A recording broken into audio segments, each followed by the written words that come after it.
Yan, go!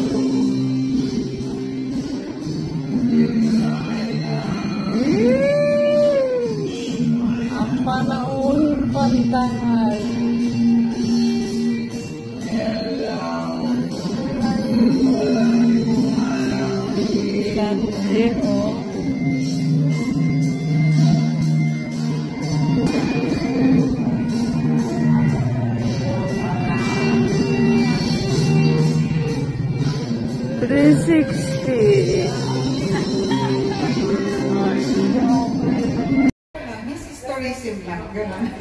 Pwede naman try natin. Sige, kahit ano na. Yan ang gusto ko sa'yo. Go, go, go. Yes. Ganun talaga yun, guys. Ano yun, you shouldn't have to waste all the opportunity kung meron din naman dumarating sa buhay natin. Diba? Yes, exactly. Try lang. Hindi naman natin malalaman kung di susubukan. Diba? Okay, yes. So, ikaw, Miss Elle, how about you? You're so sexy right now. As for today, galing ako sa meeting sa Philippine Embassy. So, kailangan ko lang mag-behave ang ayos ko. I really want the look of Miss Shani, Miss Jackie. Wow, they look so stunning. Yes, they are so, oh my God, I'm so amazed. Like, the first time that I saw Miss Jackie, oh my God. I just say, like, in that age, I want to be like that too. Meron pa sabong mamaya si Miss Jackie, kaya hintayin mo guys. Abangan natin talaga yan. By the way, Miss Jenny, I've noticed na kumain na tayo. We need to pray first before we continue eating. Nakalimutan natin mag-pray. Sobrang gutom na, sorry Lord. Okay, so tawagin na natin. Okay po, so yung ating mag-lead po sa prayer po natin for Can we tonight. please call out Miss Jackie Jensen, yoroshiku onegaishimasu. Yes po.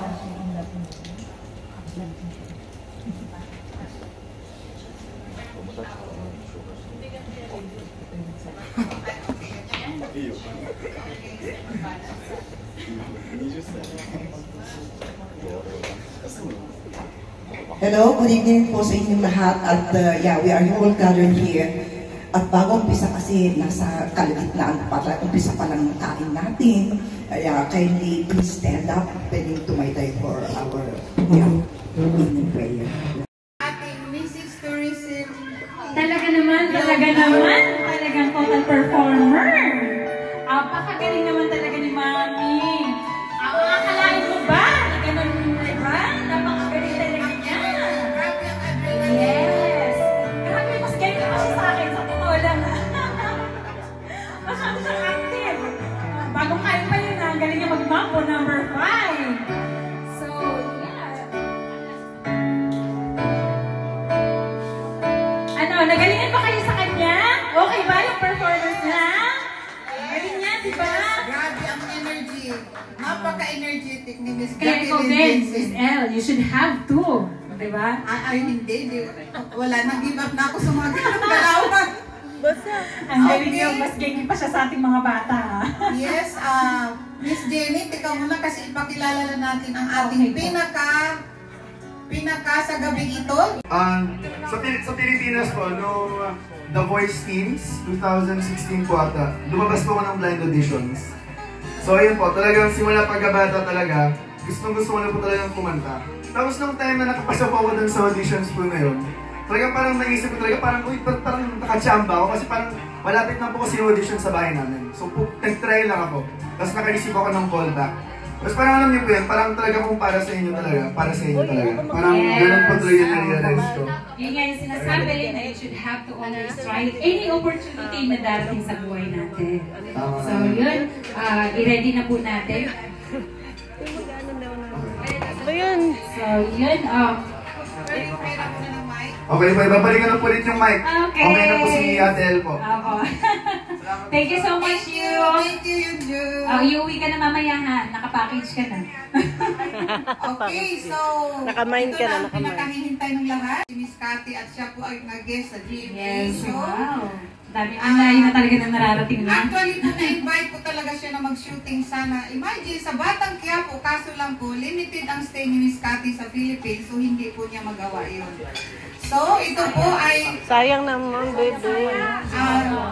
sa production po at sa direksyon ni Derek Mike Magat at bago pelikula. Tawagin na po natin ang star ng pelikula, walang iba kundi ang Pride at Awardee sa International Film Festival. Wow! Ang dami po. International na talaga siya. Yes, Film Festival at Manhattan, New York.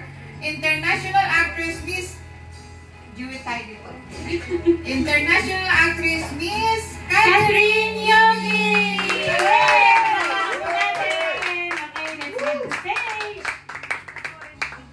Stage is yours. Sino magbibideo kay ka? Ito, may sasabihin ka ba about Miss Catherine Yogi? Wala naman po kasi from the very beginning, I know na talaga si Miss Catherine Yogi and yeah, sana mapasaya niya pa tayo for the remaining time of the night. Yes. Okay, so let's be ready for her performance and let's hear. So, give your attention po 100% sa magiging performance ng ating pinaka-star moment tonight. Thank you! Okay. So mga kaibigan, good evening po sa inyong lahat. Welcome po sa ating 7-day screening sa Ihawan, Shinjuku. Pagkatapos po natin mapanood ang movie, may award po tayo mamaya. May award na ibibigay sa inyo si Miss Catherine Yogi. So congratulations sa pagpalabas ng 7 days sa sinihan sa Pilipinas. At napaka-successful po ng pelikula produced by TAS Company Japan at Channel 1 Global. Ang galing.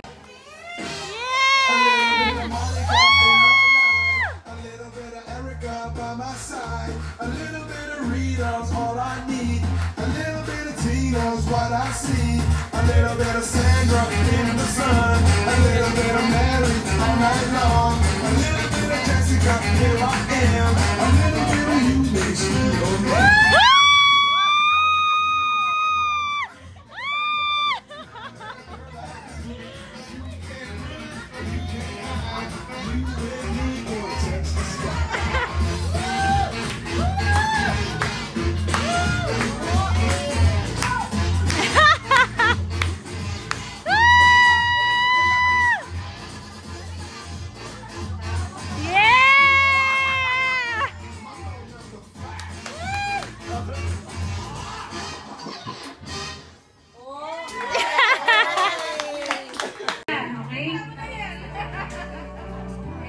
Okay, so guys, nakilala niyo na si Yu, ang ating batang-bata. Ay, ganyan.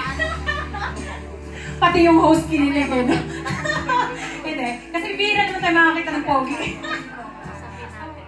Minsan lang. Mataas pa, tsaka ano. Ano yan? Artista po yan. Artista namin talaga.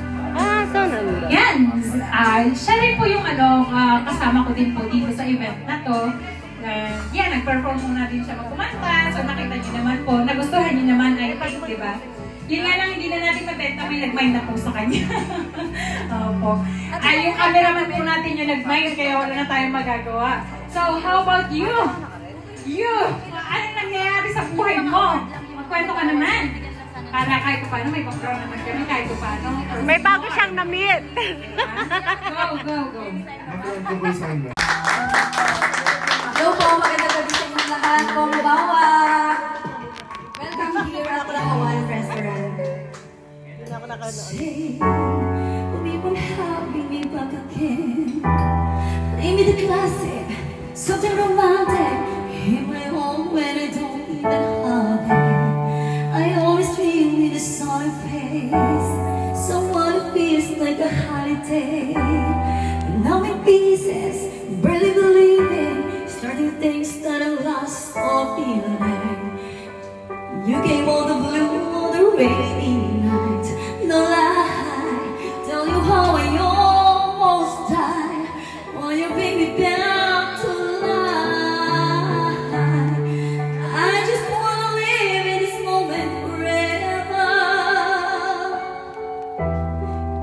'Cause I'm afraid of living, gonna get any better. Buhay natin katoon, mga kaibigan, iilan ang tunay sa lungkot at saya laging marama. Sa bahang pinagtibay siya magsisilbi patunay. Ilang panahon man lumipas, laraw tawa kahit pumunos. Di ba panahon natin bukas? Pagkaiba ng tinatahak natin, landas na ako minsan na padaan sa buhay na mabati ko sa nagkakibak. Kaya ako ng buhay ko sa nakalaala, kwento sa lubong ko na sana tayo dito muli.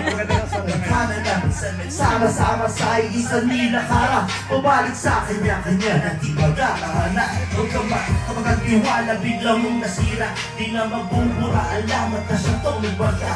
Lumipas pa ng panahon, ano ba ng sitwasyon? Paumanhin na ibulong ko na lang muna sa ngayon. Kung balang araw na muli tayo magkita-kita, muling maibalik sa nangiti sa aking mukha. Lupusin ang mga oras habang nila-titira, kaya wag mo na itong sayangin pagkasama ko. Sundi mo yung nais ng iyong puso.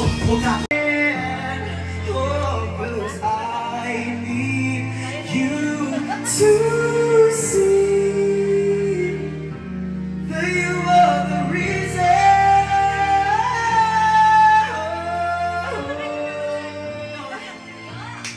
You are the reason.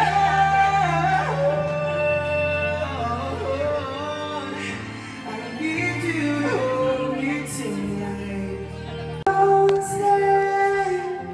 And swim at the ocean, just to be with you and fix what I've broken. Oh, 'cause I need you to see that. Maraming salamat.